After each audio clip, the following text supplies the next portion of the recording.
Hey everyone, it's Updog here, and today I've got the Winter Guard graphic for you. I know I talked about trying to get this out between Dark Star and Ursa Major being released, but they released Ursa Major a little bit quicker than I expected, so we're a little bit late, but we're at least within a week of when Ursa Major was released. So now I added a little atmosphere going on here to the graphic just because they're Winter Guard, but let's get into everything about the Winter Guard, and I will have this graphic on my Discord like I always do, so make sure you go check that out if you're wanting to either just look at it or save it. However you guys want to do that, that's perfectly fine with me. I do want to cover real quick, I always talk about this at the beginning of these videos for the graphics, that I like to focus on the kind of effects that the team puts out on the enemies.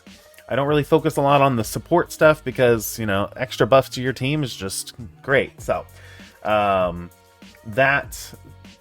reason why I focus on that is just to help with theory crafting and everything, especially with like Omega Red, getting the new stats, and Red Guardian definitely got a lot of plug and play. Maybe we'll see for Ursa Major, maybe Dark Star.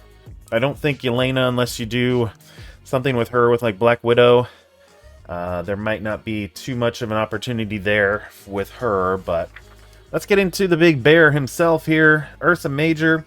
Now I have the special ult and passive that you want to T4 on him. The basic, it might be worth it because it goes from like 50% chance to 100% chance to clear one negative effect. But for me, I'm gonna hold off right now. This passive here, he prevents defense up and immunity. He also prevents possessed as well, which they must have struggled a little bit against Astral, which is why they did that. Why the devs added that in there. So something to note. I don't have the possessed little symbol, nor I don't know if you guys would even recognize it so much because we don't see it only just with the Astral team. So, but the passive would definitely be worth it for a T4. Gives 50% damage reduction and just prevents the defense up, immunity. It's pretty good. So definitely worth it there.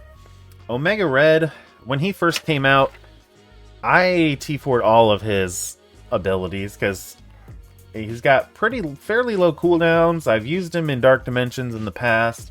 You know, if they come out with another, well, with Annihilus, I think it's going to be more like a Saga, but we'll see if Omega Red's going to make the cut for that. But I really like him a lot. But you could potentially skip his special T4 if you want to save on T4s a little bit. The special only gives an extra 50% damage. It's not piercing, it's just base damage, and so it's not really worth it if you are low on T4s. Without the T4, you still get the trauma, ability block, offense down, so it's basically just the damage. And yeah, so it's, if you got them, go for it, but if you're trying to save on them, then definitely that's one you could skip. So that is what is going on with Omega Red. His rework didn't really get, let's see, I don't remember if this reduced damage was part of his kit before, but he didn't get really too much of a rework.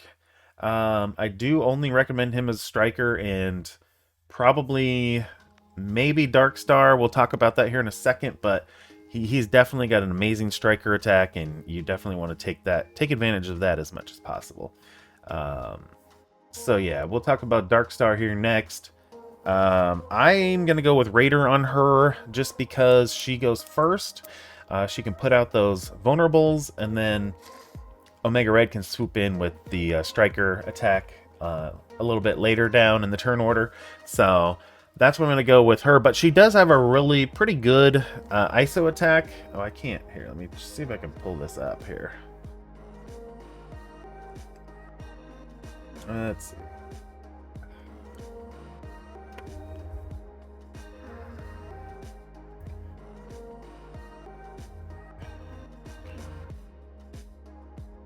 All right. Well, I can't get it. Can't get it pulled up. But basically, what happens is she will attack for piercing, and then the attack does, so it's 150%, 157% piercing, and it'll gain 30% piercing extra per Winter Guard ally. So if you have a full team, that's let's see, 30 times 420, so it's about 100, almost 180%. No, 280. Sorry, 280% piercing. So that would, I kind of want to play around with it a little bit, but I think Raider's probably going to be the better way to go. So, and then it's so weird with her abilities. She's got a lot going on, and there wasn't really a lot of like symbols that I could use, like over here with Omega Red. It's a lot of copying and clearing and preventing or clearing barrier and stuff like that. So it wasn't really like any kind of depictions I could do for her abilities, but she's definitely got a pretty good kit. So, and then also on her basic, let's see, she has low cooldowns on her other abilities. So if you do want to go striker, I would do the T4 on this because it gets you that extra piercing per ally. But if you don't, then if you don't want to go striker, then yeah, it's fine to skip it, to skip the T4 on that one. So, all right, so Yelena, one of my favorite characters in the MCU. Her basic is horrible. Doesn't need a T4 at all. Do not waste your T4s on them. Don't even bother. She's probably gonna, if you're gonna sub a character out of this team, it's probably gonna be her.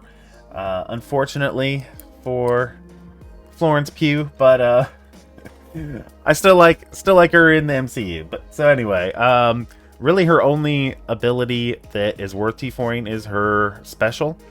And let's see, her ult, the T4 on her ult only does 50% extra damage. It gives additional crit chance and damage as well, but if you have her as Raider, that's going to cover for that anyway, so not really necessary. And then her passive, if you T4 it, it'll give an extra 15% crit chance reduction, so that's not really, for me, it's not really worth it. 15% chance, no, not really a factor in my opinion. It also adds like kind of a protection mechanic where if non-protector allies, so basically her, Darkstar, or Omega Red gets taunt, so it's kind of helping against Liberty. Mainly Liberty's the only one that kind of puts taunt on the enemies. So she has a protection mechanic with that T4 on her passive, but until you start seeing Liberties on defense, and you're going to want to, and if you want to use Winter Guard against them, which with some of the newer teams coming out, you probably won't want to. You'll maybe have something else to go with or against them. So yeah, probably skip the passive as well. So far we've got, well, I like Fortifier on Ursa Major. Raider would also be good, I think, too. We've got potentially three Raiders. We got the one striker, and then Red Guardian. He doesn't hardly have anything in his kit that that really does anything much to the enemies. He's the classic taunter. He does put an ability block on his ult and clears evades and deflects. That's about it. Other than just pure damage that he does from his basic, and I don't even think he attacks on his special. But and then doesn't have anything really to do against the enemies for his passive. So, but his special ult and passive are all great to T4 just to help support the team. I think he's going to be a good healer because he does do some healing on his special. So that'll help with that. Put out some regens out there for everybody as well. Help with the sustain. So that's my recommendation, healer. You could do Fortifier as well, but yeah. Yeah, I think healer's probably the way to go there. So that is what we got for Winter Guard. It seems like they've been throwing a lot of teams at us, at least announcements anyway. So if you're feeling the team fatigue, make sure to let me know. They're not ramping up the release cadence at all. They're just, I don't know, trying to get ahead of the announcements, I guess, maybe, or trying to announce more ahead of time, which that part I like. But I know it does make some people feel like, oh my gosh, we got so many characters coming all at once. It's not going to be happening all at once. So we have Jeff the Shark in the War Rewards.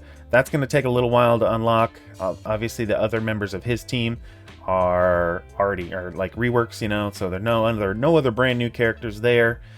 We have the team with the rework to Star-Lord and Adam Warlock. That one is obviously not any new characters. It's just a little bit of a strange time, I guess you could say, in Marvel Strike Force as far as like new characters go, but the devs have told us that, you know, we will be getting back to the more standard, like 3 new characters with 2 reworks. Probably won't be till April, but the team that was announced most recently, just yesterday, with the new MSF original character, that team won't be till March, so we've got some time. Don't worry, don't flush your resources all at once. Make sure to spend those resources wisely, everyone, and I will see you in the next one. Thanks for watching.